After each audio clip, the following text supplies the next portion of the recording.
All right, the buzz of Veterans Motocross 35 to 44 racing will get off first, and it looks like Jared Seath, good start from him on the 245. It's a good start. Race one winner in this class. We've got a good start on the 112 of Mike McDonald. He's up there in about second place as well. Plenty to look out for here. Love our veterans racing as we go down to the start as well. The split start, we've got our 45 plus veterans on the line, and that one won by Darren Capel, who had the half a lap deficit and still climbed his way to finish second overall in the race. So let's see how this one unfolds here. The 45 plus vets get underway, and looks to be another DC Darren Capel being a factor out of the first corner, and it is the 33 on the Pro Moto Blue Crew Yamaha with Yamalube and Fox on board. The man, legend DC Darren Capel, he leads them there as they get away nice and cleanly too. So the veteran showing us how it's done as far as clean start's concerned, and set to fly with Jared Seath streaming down that back straight. He's already stretched out a little bit of a buffer. Back to a couple of our top qualifiers like Johnny Edwards on the Kawasaki. We've got Shane Seath in there. Mike McDonald gets a good start as well. So keep an eye on veterans 35 to 44 racing. Pretty good numbers as well. As we've got this one unfolding, brought to us by Bay Spreaders, your home of ground spreading specialists in the Eastern Bay of Plenty, and then also a shout out to 6040 Milking, your GEA engineering specialists in all things dairy. As we roll through this one, the 245, he won race one in style, and Jared Seath not mucking around in race two either. The 73 of Johnny there.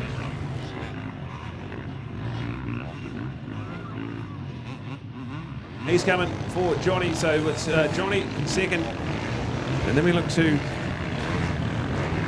Mike in third. We've got it all happening here. Simon Smith is up into fourth place. Dan Nicholson into fifth. Dan Nicholson on the Pro Moto, supported Eastworld Engineering number 43. We're looking forward to seeing how he goes on. He's said he's fit and ready, and loving the summer cross. We go to the number 5 of Robbie Stewart in there. He had a good performance in race number 1, so nothing to suggest he won't carry on here with a bit of excitement. In Veterans Motocross, we'll give you updated. There's two classes out on track, so we're keeping on this one here, and another big feature length 10-minute plus a lap moto for our veterans as we're rocking through this program now into the second round of racing. We've got no more back-to-backs on the cards, but the third round of racing we will have each class gets to use the Joker lane one time only. So the Joker lane down just as you enter the stadium section, and a definite massive advantage if you can get it all sorted there. So let's check out veterans racing. 6040 Milking bringing us our 45 plus, and Base Spreaders bringing us 35 to 44s. We've got a couple of absolute legends of New Zealand motocross on display here, and a massive 25 entries in veterans motocross. Neil, certainly pretty exciting on a beautiful sunny day here in the Eastern Bay of Plenty. Yeah, got to love it. Our Base Spreaders 35 to 44, and then our 6040 Milking 45 years plus. And when you've got a 45 years plus of our world over 50 veteran champion Tony Cooksley out of Papakura, first raced here in 1974. How's that, folks? 1974. So what do we, 74, almost 50 years, 48 years. So how's that? First race to 92.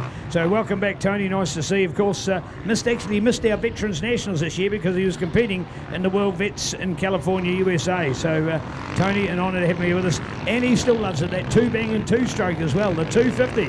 He's been a long two-stroke fan, and I think it might be the only one out there in amongst our veterans field. So loving the fact that Tony's out there to compete. Mitch Rowe, unfortunately, Mitch knocked himself around a little bit earlier today, so a bit of an injury for him, so he's not quite at great form.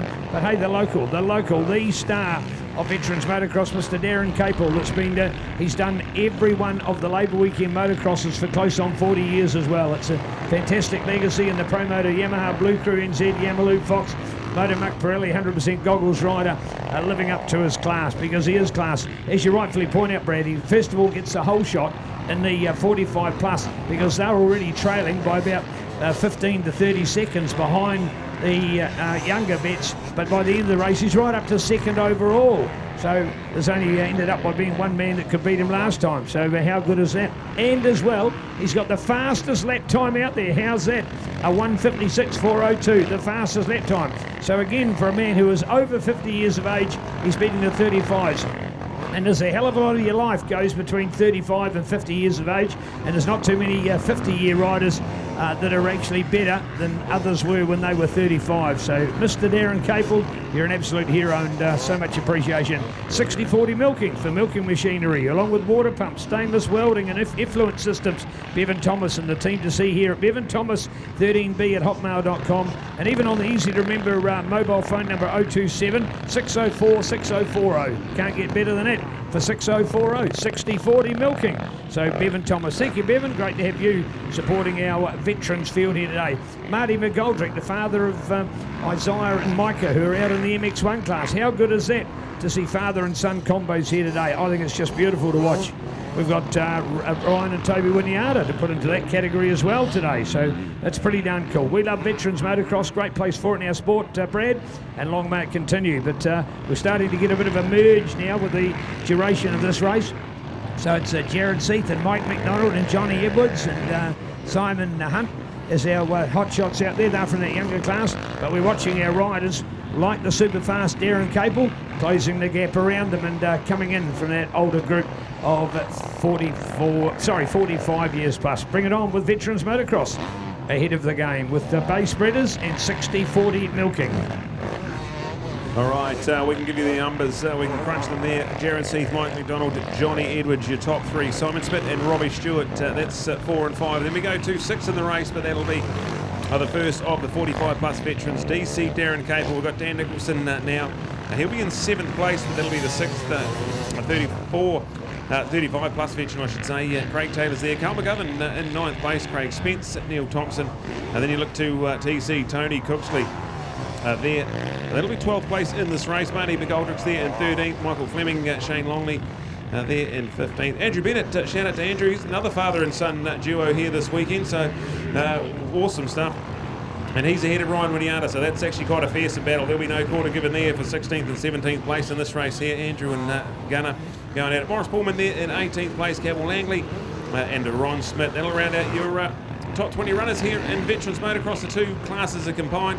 We had 25 entries in all. We've lost 5 already, so the going is getting pretty tough here at the Summercross. But take nothing away from Jared in the junior vets and Darren in the senior vets, our race leaders at the moment. Well, I tell you what, Jared Seath in his day, of course, a former New Zealand junior champion. That should not be forgotten as well, Jared Seath. So great to have Jared with us. He was a Kawasaki 85 rider in his prime, and here he is now to come back as a veteran. Hell, I tell you what, that makes the commentator feel old, Brad. I can tell you, when you've commentated him as a junior, as a senior, and now as a veteran. So there you go, at 35 years age. He said that's 25 years on from when he was at his prime as a hotshot young junior. So great to see Jared, and keep it up. Hope you're still enjoying moto just as much as you ever did before. Fantastic family. The Seats, of course, they were passionate about the sport. They did a lot behind the scenes as well, but more importantly, they were darn good at it as well. So Jared, former national junior champion, out in action in our veterans lineup here today. Get into the business end of this one here. We've only got 2 laps to go, and we'll give you an update of our proceedings here. We can do that thanks to MXT, Motocross and Track Timing. We're loving it here. Vets 35 to 44, of course, brought to us by Bay Spreaders at home in the Whakatane area. 60/40 Milky bringing us to 45 plus. So 35 to 44, Jared Seath leads ahead of Mike McDonald. Then go back to Johnny Edwards ahead of Robbie Stewart. Simon Smith now drops down to 5th place ahead of Dan Nicholson and Craig Taylor. And then Carl McGovern with Campbell there rounding out the top 9 runners left in 35 plus years racing. 45 plus will be Darren Capel, who has a massive 1 and 5 second lead back to Craig Spence in 2nd place. Neil Thompson there in 3rd. Tony Cooksley in 4th. We've got Marty McGoldrick in 5th with Shane Longley there. That'll be 6th place for Shane as we have a look at it all unfolding. We've got Andrew Bennett ahead of Ryan Winiata, but there's only 2.3 seconds in that one, so look out for that one to get exciting. As we're coming up, the white flag's out for our race leader. We've got Morris Pullman and Michael Fleming with Ron Schmidt right down to 11th place in our senior veterans, 45 plus. And we're in the final lap of this one here. This is race number 2. And Jared after winning race number 1, Darren after winning race number 1 as well, carrying on their winning ways in veterans motocross. It's exciting. And coming up next, we've got more of our women's racing. And with a bit of drama in race number 1 to Roma Edwards, what she got up her sleeve to try and respond. It's all to play for here at the Summercross. We're excited. We use a different point system as well, so look out in your program. We can get 50 points for the race win, so it's pretty exciting to try and paint a picture of our points here. 50 for a win, and then 46 for second, 43 for third, and you're already 10 points back if you come in 5th place and 40 points. So pretty exciting. You get points right down to 5th, 40th. And it does make for some very exciting overall, so look out for it here as we're trying to catch a glimpse of our race leader coming up to the business end of this first moto. Here the white flag's out, we're on the last lap, and it's pretty good stuff here. Track holding up quite nicely. It was starting to look pretty rugged a few races ago, but it actually is holding up nicely, so plenty of hard, fast racing ready to go. The rest of the day, our race leader down the back straight, heading into the stadium section for the final time here in race number 2. Jared Seath on the HVAC i-air controls supported machine. This is going to be pretty good. Made a real statement in race number 1. Chased down Shane, got into the lead, and then cleared out with it. This one here, he's had it all his own way. He gets the whole shot bonus money and loves it every minute. As we see him, he's over the Maxxis tyres, finish jump for the final time. One more corner to go. The Tony Rees motorcycle finish line is ready and waiting for him. The checkered flag will wave for the 245. Jared Seath loves that. And another win, back-to-back wins for him. They get 3 motors for the day, so he is now well and truly in the box seat for overall glory. As the 112. Mike McDonald comes home in 2nd place, so he grabs another handful of quality championship points towards the overall today. With 73 of Johnny Edwards, he's going to come home, lock away 3rd place for that race there. And look out for Robbie Stewart, Simon Smith, Dan Nicholson, Craig Taylor and Carl McGovern. That is your brilliant veterans lineup as we look out for DC Darren Cable, going to come home in 4th place, but that's the first of the 45 plus veterans, so well done to DC. Yet another one for him and a dominant display. So with that half a lap deficit, he gets the fastest lap of the race by about 2.5 seconds. Certainly a class above for veterans racing, and we celebrate him on the Pro Moto Yamaha in style. As all attention now will turn to the start line for our women's motocross, their 2nd race of the day coming up next.